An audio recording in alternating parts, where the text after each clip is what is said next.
उनका सुबह सुबह मुझे मैसेज आया कि मैडम आज तो मेरा फास्टिंग शुगर 60 है। मैंने कहा आप डायबिटीज़ के लिए कौन कौन सी मेडिसिन लेते हैं? उन्होंने कहा मैडम मैं 2 मेडिसिन सुबह लेता हूँ, 2 मेडिसिन शाम को लेता हूँ। मैंने कहा आप एक काम कीजिए, आप जो शाम को 2 मेडिसिन लेते हैं उसमें से एक लेना बंद कर दीजिए। Hello everyone and a very warm welcome to Bite and Diet. आज मैं बात करने जा रही हूँ राजेश के बारे में। किस तरह से राजेश की डायबिटिक जर्नी शुरू हुई थी और मात्र 1 महीने के अंदर उन्होंने डायबिटीज़ की दवा लेना बंद कर दिया। राजेश ने बाइट एंड डाइट के एक वेबिनार में हमें ज्वाइन किया था। उस समय मैं काफ़ी सारे वेबिनार्स दिया करती थी क्योंकि मैं मैक्सिमम लोगों को अप्रोच करना चाहती थी, उनकी हेल्प करना चाहती थी। उस समय मैं एक वेबिनार दे रही थी जहां मैं लोगों को यह समझाने की कोशिश कर रही थी कि किस तरह से आप हर दिन अपना वेट लॉस कर सकते हैं। राजेश ने मुझे बताया कि वह काफ़ी दिनों से वेट लॉस करने की सोच रहा है, लेकिन उसे समझ नहीं आ रहा कि उसे कहाँ ज्वाइन करना चाहिए, क्योंकि उसका वेट 121 केजी है। उसे लगा कि शायद उसे वेट लॉस करने के लिए खाने में बहुत सी चीज़ें कम करनी पड़ेगी, भूखा रहना पड़ेगा, जो कि उसके लिए बहुत डिफिकल्ट था।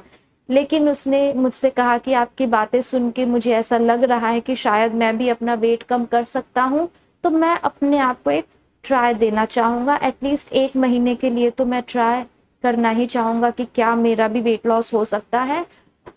और इस तरह से राजेश ने बाइट एंड डाइट के वेट लॉस प्रोग्राम को ज्वाइन किया। राजेश ने हमें बताया कि उनका ब्लड शुगर हमेशा 200 रहता है। जी हाँ, उनका पोस्ट मील ब्लड शुगर या तो 200 या 250 रहता है, इससे कम तो कभी नहीं रहता।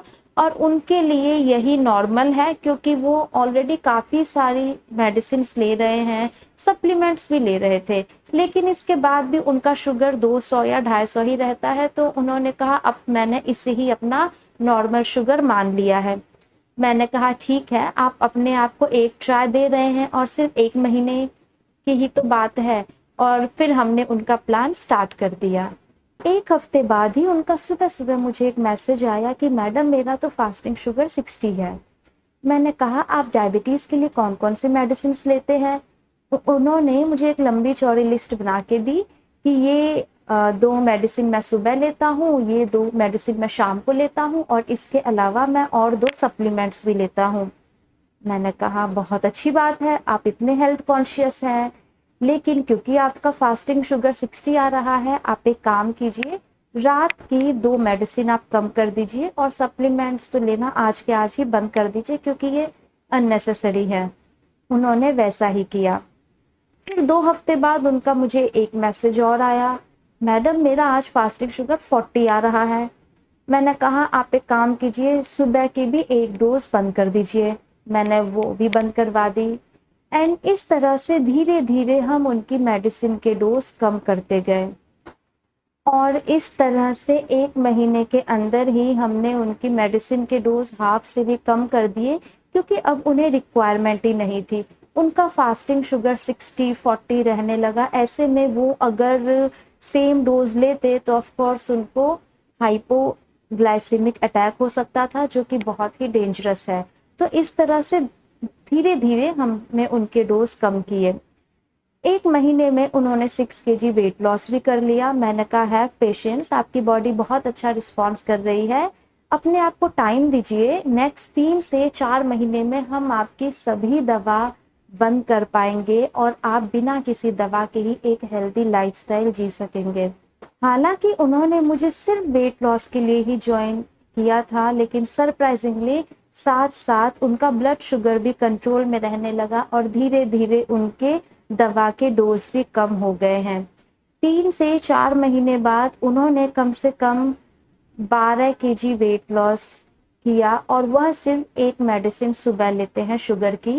एंड उनका ब्लड प्रेशर तो बिल्कुल ठीक हो गया। बीपी की वह बहुत कम डोज की मेडिसिन लेते थे, लेकिन अब उन्होंने उसे भी लेना बंद कर दिया है। मुझसे काफ़ी सारे लोग ऐसा पूछते हैं कि आप ऐसा क्या करते हैं जो कि लोगों के मेडिसिन के डोज कम हो जाते हैं और उनका वेट इतना स्पीड में कम होना शुरू हो जाता है। एंड कई बार तो लोगों को यह यकीन भी नहीं होता कि ऐसा हो सकता है। लेकिन डेफिनेटली ऐसा हो सकता है, ऐसा तब तक इम्पॉसिबल है जब तक हम इसके कारण को नहीं जानते। लेकिन अब क्योंकि हम इसके कारण को जानते हैं, हमारे लिए सॉल्यूशन ढूंढना भी आसान हो गया है। और एक बहुत इम्पॉर्टेंट बात मैं बताना चाहूँगी कि यहाँ इसका सबसे बड़ा कारण है डाइट। क्योंकि आप कंटिन्यूसली रोज अपने डाइट में वैसे फूड आइटम ले रहे हैं जो आपके इन्फ्लामेशन को बढ़ाते हैं, एंड क्योंकि आपका रोज इन्फ्लामेशन बढ़ता ही जाता है, बढ़ता ही जाता है, आपकी कंडीशन भी पहले से और खराब होती जाती है। आप मेडिसिन के डोज भी साथ साथ बढ़ाते हैं, उनका अलग एक साइड इफेक्ट होता है। तो डे बाय डे जब आप अपनी डाइट सही नहीं करते हैं और साथ साथ दवा के डोज भी बढ़ाते जाते हैं, तो एक्चुअली आप अपने शरीर पे लोड बढ़ाते हैं, अपने ऑर्गन्स पे लोड बढ़ाते हैं, और इसके कारण ऑर्गन फेलियर के भी चांसेस हैं। इसीलिए चाहे आप किसी भी चीज़ की ट्रीटमेंट ले रहे हो, किसी भी चीज़ की दवा ले रहे हो, उसके साथ साथ अपनी डाइट को इम्प्रूव करना बहुत ज़रूरी है। क्योंकि इसके पीछे सबसे बड़ा कारण डाइट है, इसलिए जब तक आप डाइट सही नहीं करेंगे, आप सही नहीं हो सकते हैं। आप आम, केला, अनार, चावल, इन चीज़ों को बंद करके हेल्दी नहीं हो सकते हैं। हेल्दी होने के लिए ज़रूरी है कि आप उस तरह का खाना खाएं जो आपके शरीर को सूट करता है, जिसे आप डाइजेस्ट कर पाते हैं। और इसीलिए बाइट एंड डाइट में जो भी आता है, मैं उन सबको एक बार पहले ही कह देती हूँ कि देखिए, हम वेट लॉस पे फोकस नहीं करते हैं, हम फोकस करते हैं आपकी लाइफस्टाइल पे। हम आपकी कंप्लीट लाइफस्टाइल इम्प्रूव करते हैं, वेट लॉस अपने आप हो जाएगा। जब तक आप वेट लॉस पे फोकस करते रहेंगे, एक्चुअली आप और अनहेल्दी होते जाएंगे, क्योंकि आप उतनी कैलोरीज कम करते जाएंगे। हम में से काफ़ी सारे लोग ऐसे हैं जो आम नहीं खाते हैं, अंगूर नहीं खाते हैं, चावल नहीं खाते हैं, चॉकलेट्स नहीं खाते हैं। लेकिन जब हम डीप में इन फूड के बारे में जानेंगे, तो हम जान पाएंगे कि ये सभी फूड हमारे लिए कितने हेल्दी हैं। बहुत सारे लोग तो ऐसे हैं जो चावल का पानी निकाल के, जो चावल होता है उसे वो खाते हैं।